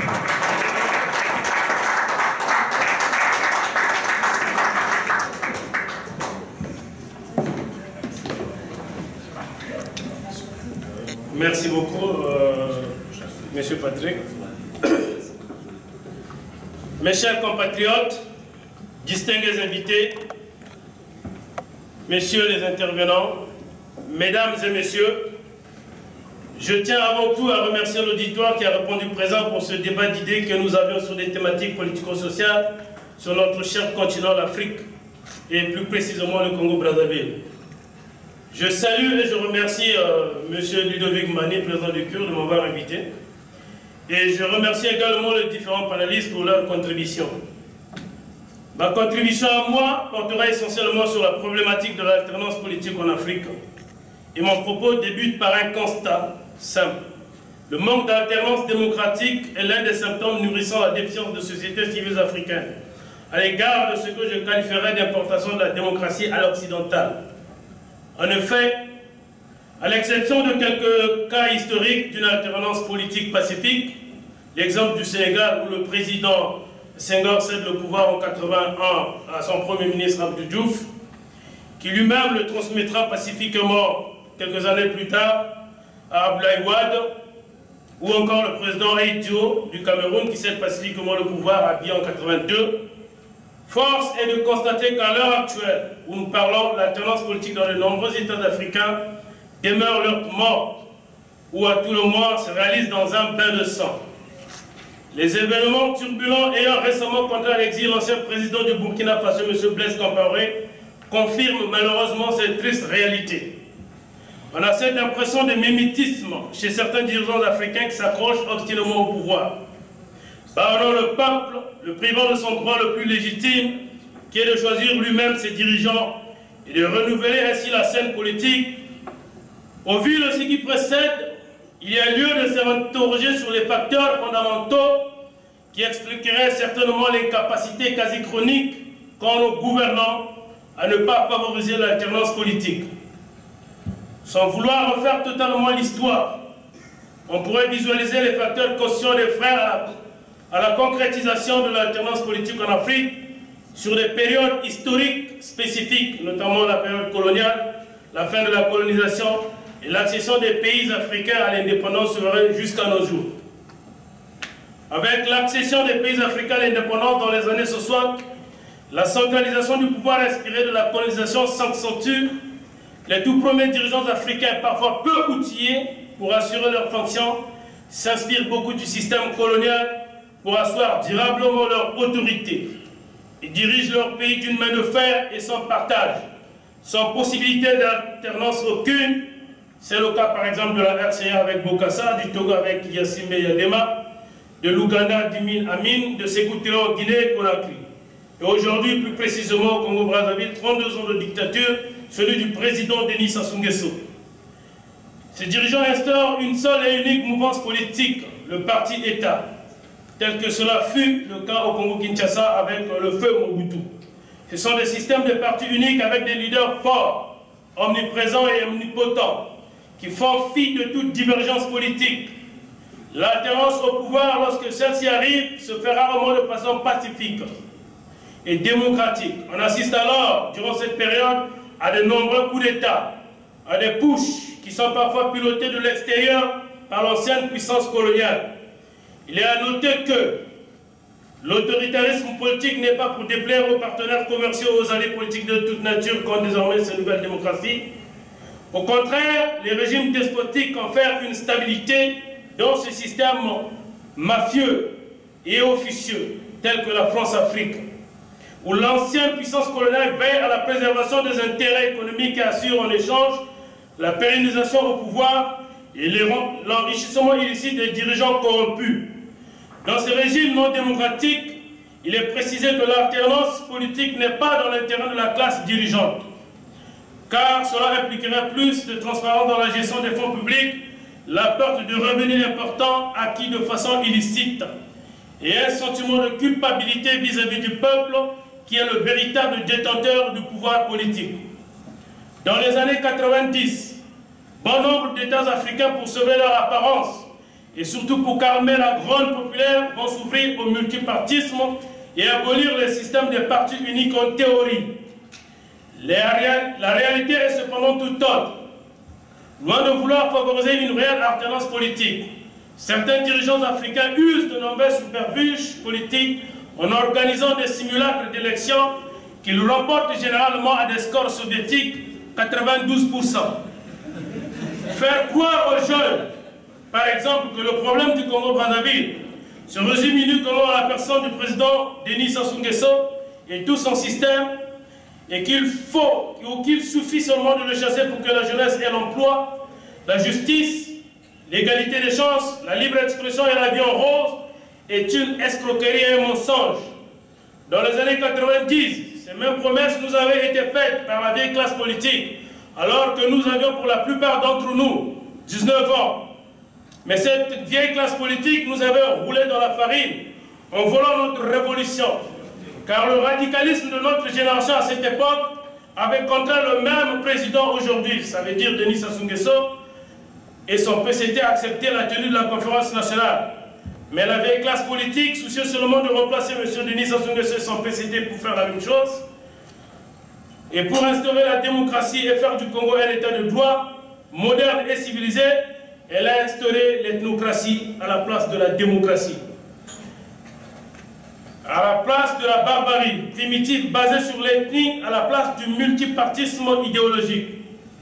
Mes chers compatriotes, et à vous tous invités, le tribalisme est l'arme nucléaire la plus efficace pour diviser les pauvres entre eux, les faire s'entretuer pour détourner leur attention sur la gestion de l'argent public. La vraie position de la nouvelle génération politique en Afrique et au Congo en particulier, et des jeunes aujourd'hui, est de ne pas laisser à nouveau ces ethnocraties voler notre future alternance en Afrique et au Congo. Car nous le sachons, et nous le savons tous, que le président Denis Sassou Nguesso, par exemple, doit partir à la fin de son mandat, en 2016, au plus tard le 12 août. Et pour remettre le Congo à plat, dans tous les domaines, et mettre des véritables contre-pouvoirs dans tous les domaines de l'État et pour empêcher aux futurs dirigeants de nos pays, partout en Afrique et du Congo, de tomber dans une dérive dictatoriale et des pillages de nos richesses. Monsieur le Président Denis Sassou Nguesso est en fin de mandat. L'âge n'est plus requis. La Constitution est trop claire, si bien que la question du changement, de modification, du référendum ne devrait même plus avoir lieu. C'est carrément une démarche égoïste. L'Afrique a une conception très traditionnaliste du pouvoir. On veut à tout prix y rester. Et on va même plus loin. Par la guerre, la jalousie, la haine, le fanatisme aveugle et d'autres mots semblables est susceptible de bloquer l'évolution d'un peuple. S'il est vrai que tout pouvoir vient de Dieu, il n'en demeure pas moins vrai qu'il passe par le peuple, car celui qui vote et accepte les lois votées. Car dit-on, personne n'est au-dessus de la loi, pas même un président de la République. Le développement de l'Afrique, donc, doit commencer par un vrai changement de mentalité, tout en passant par une profonde prise de conscience de la jeunesse. Et décidément, nous dirons que les conférences nationales que nous avions connues n'ont servi à rien. Si après avoir adopté la façon de faire à l'européenne, je pense ici à la démocratie, le système économique, bref, la République et la modernisation, nous ne sommes toujours pas capables d'en vivre. Alors, repartons très humblement, mes chers frères, et soyons courageux pour dire que ce mode de vie ne nous convient pas. Repartons à l'état nature. Et donc, nous donnerons raison à un certain président, lors de son déplacement au Sénégal, qui a dit « l'Afrique, l'homme noir en particulier, n'était pas encore rentré dans l'histoire ». C'est tout simplement malheureux de constater cela. Mais qu'en est-il de la situation de l'alternance politique au moment où nous parlons? Sans faire montre de pessimisme, c'est malheureux le statu quo qu'on observe partout en Afrique et au Congo. Les pays africains sont confrontés à leurs vieux démons. La fermeture à l'alternance démocratique. Le grand paradoxe est que les institutions politiques existent. Les procédures électorales devant favoriser l'alternance sont bel et bien gravées dans les constitutions. Mais leur application n'est cependant pas effective. Pourquoi? Les gouvernements de certains États, que vous connaissez sans doute, bafouent continuellement le texte des lois votées à l'unanimité par leurs députés. Ils modifient le jeu politique à leur guise. Une fois leur mandat arrivé, quasiment rendu à terme, des exemples, celui de M. Kabila au Congo-Kinshasa, qui suggère un recensement national de la population, alors avec une population de 67 millions d'habitants, ce recensement prendra quasiment 4 ans. Ça veut dire qu'il sera toujours président. Et celui du Congo-Brazzaville, où M. le Président de la République, Sassou Nguesso, demande et fait appel à un référendum. L'article 57 de la Constitution est clair là-dessus. Cela ne peut faire l'objet d'aucune modification, le nombre de mandats ni l'âge. Il est dans la même démarche illégale de révision constitutionnelle à des fins personnelles. Vu les articles 85 de la Constitution du Congo, l'article 158 ne lui permet plus. Et dans cette difficulté, la concrétisation de l'alternance démocratique en Afrique et au Congo, en particulier, l'attitude de certaines grandes puissances occidentales, représentées par le biais de leurs multinationales, est également à dénoncer. Ces multinationales qui exploitent potentiellement les richesses pétrolifères et diamantaires ne dénoncent que timidement toutes les malversations commises par ces pouvoirs. D'autres facteurs exogènes constituant des freins d'alternance politique en Afrique peuvent être évoqués: le népotisme, la corruption, l'armée au service d'un dictateur, des partis politiques fantômes ou des posants clientélisme incapables de mobiliser leur base. Une fois que les causes de la non-concrétisation de l'alternance portées au grand jour, il convient logiquement d'énumérer quelques pistes de solutions. Restreindre les mandats présidentiels, provoquer le changement de mentalité, favoriser une alternance politique. Les dirigeants doivent tirer les leçons d'histoire et faire une introspection. Dénoncer les ingérences étrangères dans la politique interne des pays souverains. Dénoncer l'immobilisme de la communauté internationale. Dénoncer le double jeu multinational étrangère. Et la diaspora doit pleinement jouer son rôle de l'extérieur. Car La relation franco-congolaise n'est pas l'apanage du président Denis Sassou Nguesso, c'est une relation séculaire qui existe bien avant lui et continuera. Nous en sommes convaincus d'une manière encore beaucoup plus intense et beaucoup plus enrichissante pour les deux pays après lui. Sachez que l'âge et la Russie fera face à l'exubérance inflexible de cette jeunesse africaine et du Congo en particulier qui rêve d'une alternance. Il est important finalement de souligner la mobilisation de la société civile, la jeunesse africaine qui est de plus en plus réactionnaire et dénonce avec véhémence et virulence les agissements de ses dirigeants au pouvoir. Nous saluons le courage du peuple burkinabé qui récemment, avec ténacité, a conduit l'éviction sans condition du dictateur Blaise Compaoré. Nous en sommes impatients de voir et de toucher de bout de doigt l'alternance politique au Congo-Brazzaville. Mon propos, comme le souligne ici mon frère, car le temps est proche, mon propos sur la nécessité de l'alternance se termine par le mot de ce philosophe Jean-Jacques Rousseau dans le contrat social qui disait, je cite, « La démocratie, c'est le pouvoir du peuple et pour le peuple. » Je vous remercie.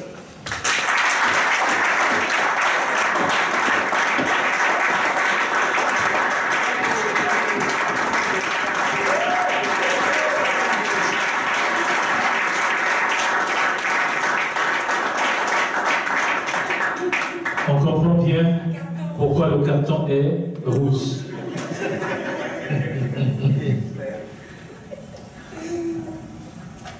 Bon, mais parlons de ce dirigeant qui s'est rendu au Sénégal pour déclarer ce que vous avez dit. Nous savons ce que on pense de lui et de sa façon de concevoir la démocratie. Tantôt, M. Adibale disait que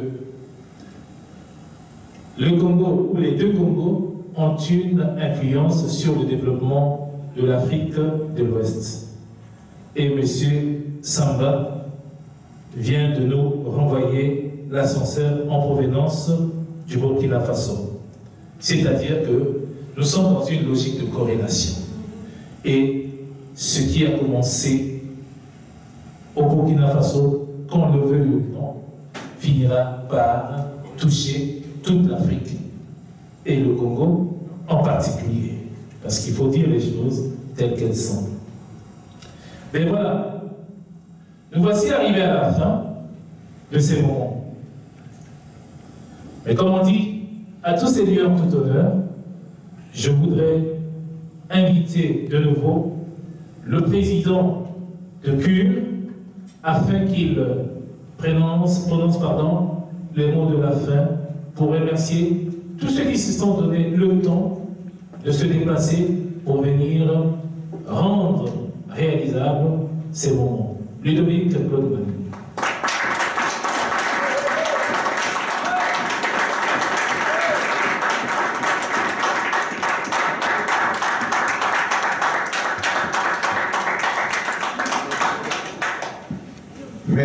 Merci beaucoup.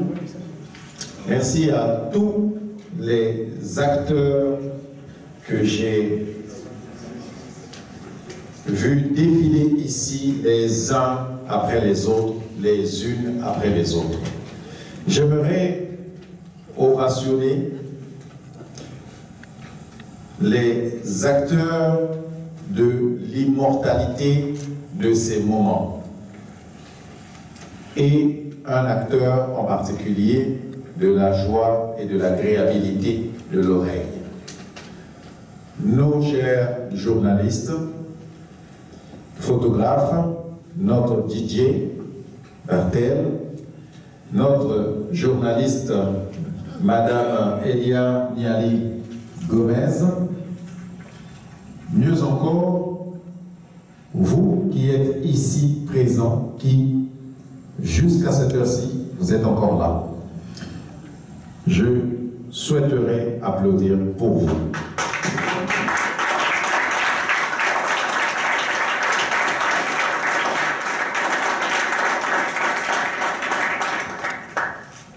Alors, le Congo, qu'est-ce que c'est? On dit souvent est-ce que pouvons-nous faire en sorte que ce berceau soit le Congo, où nous pourrions vivre tout simplement en paix? J'aime beaucoup ce mot paix parce que il est si simple, si évident que moi personnellement je n'ai pas besoin de l'utiliser tout le temps pour convaincre les gens que la paix règne. C'est le cas de certains dirigeants de notre pays qui utilisent ce mot paix de façon usurpateur pour terroriser mentalement la population. La paix n'est pas une propriété en soi. Nous sommes tous les acteurs de cette paix. Je ne peux comprendre que nos dirigeants, à chacun de leurs discours, parlent de paix. Mais la paix est un mot immuable. La paix est immuable, la paix est vérité. La paix est cœur et la paix dépend de l'association et de la connectivité de chacun des habitants. Comment pouvons-nous concevoir qu'au Congo, on parle de paix quand ils ont faim? C'est ce qu'on appelle de la paix biaisée, le syndrome de Stockholm. À force de vivre avec son ravisseur, ce dernier devient comme votre Dieu. C'est comme si on vous mettait dans une cellule 4 pieds carrés ou peut-être même 16 pieds carrés, fermée pendant longtemps. Le jour qu'on vous mettra dehors, vous voudriez revenir en cellule parce que votre métabolisme s'est habitué à cette réalité. Et c'est ce qui se passe au Congo. Vous voulez la paix, il faut que je reste au pouvoir. Faux. Jadis, il y a quelque temps, nous avons reçu un collègue ici qui est venu nous présenter un livre. Et il parlait du pouvoir. Il nous a dit en ces mots, le pouvoir n'est pas donné à n'importe qui. Mais avons-nous besoin de lui pour nous dire que le pouvoir n'est pas donné à n'importe qui? Nous le savons. Cependant, celui qui a les capacités de drainer un monde, celui qui a la possibilité de réunir les masses, peut accéder au pouvoir. Et cela peut être n'importe qui. Ce qui me surprend, c'est que ce livre qui nous a été présenté a été financé par un des dirigeants de ce pouvoir. Et ce dernier est venu nous présenter ce livre pour nous enseigner que nous n'avons aucune chance d'accéder au pouvoir. Mais qui est le pouvoir? Est-ce la personne ou est-ce le peuple? On se pose des vraies questions. C'est pourquoi nous avons créé cette union congolaise pour, non pas pour prouver que nous sommes capables d'aller chercher le pouvoir, non, tout simplement pour dire que nous ne sommes plus les enfants de jadis. Nous avons grandi, nous avons besoin, nous aussi, de nous exprimer. Encore une fois, jadis, je pense que je devais encore avoir 8 ans. Nos dirigeants actuels étaient là. Donc, je suis né, eux, ils sont là. J'ai grandi, ils sont là. Je commence à faire ma vie de famille, j'ai une femme et des enfants, ils sont là. Nos amis avec qui nous avons été à l'école ne sont plus de ce monde. Mais eux, dans l'opulence, ils sont encore là.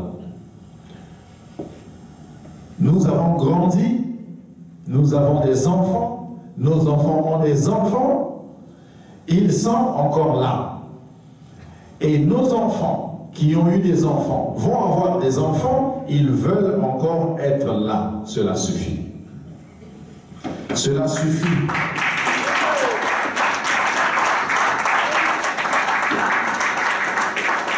Cela suffit. Pourquoi? Non pas parce que nous ne les aimons pas, non, parce que trop, c'est trop. Et ils ne font absolument rien pour rendre la vie du commun des Congolais aussi simple que est le mot paix. Si vous voulez monter au créneau, ils montent dans les hélicoptères. Comment pouvons-nous parler de paix en ces circonstances? Faisons du Congo une terre d'accueil. Faisons du Congo une ouverture vers l'horizon succès. Nous avons dit ici, un Congo pour toi, un Congo pour moi. C'est ensemble, avec nos frères de l'Afrique centrale, de la RDC, du Burkina Faso, des pays des Grands Lacs, que nous formerons l'Afrique soudée, une Afrique forte. Les problèmes de monnaie interviendront plus tard. Pour l'heure, nous avons besoin de la force de l'union. L'objectif de la force de l'union, que je mets en contradiction avec l'union fait la force, c'est ceci. Comme 1000 idiots sont ensemble, mais c'est l'union fait la force de 1000 idiots. Cependant, quand 1000 idiots sont entourés par un intelligent, on parle de la force de l'union de celui qui est intelligent, qui l'emporte sur ceux qui sont idiots parce qu'il va les enseigner. Cela se cadre tout simplement avec au pays des bornes, plutôt au pays des aveugles, le borne est roi. Allons donc chercher ces théories qui sont toutes simples, qui nous sont données pour réussir notre pari. Et ce pari est tout simple. Réussir là où ils ont tout simplement échoué. Mesdames, messieurs, honorables invités, nos VIP, aisés intervenants, les membres de cure, sans eux, nous ne serions pas ici. Je vous tire ma révérence et je vous dis un grand merci. Merci, merci.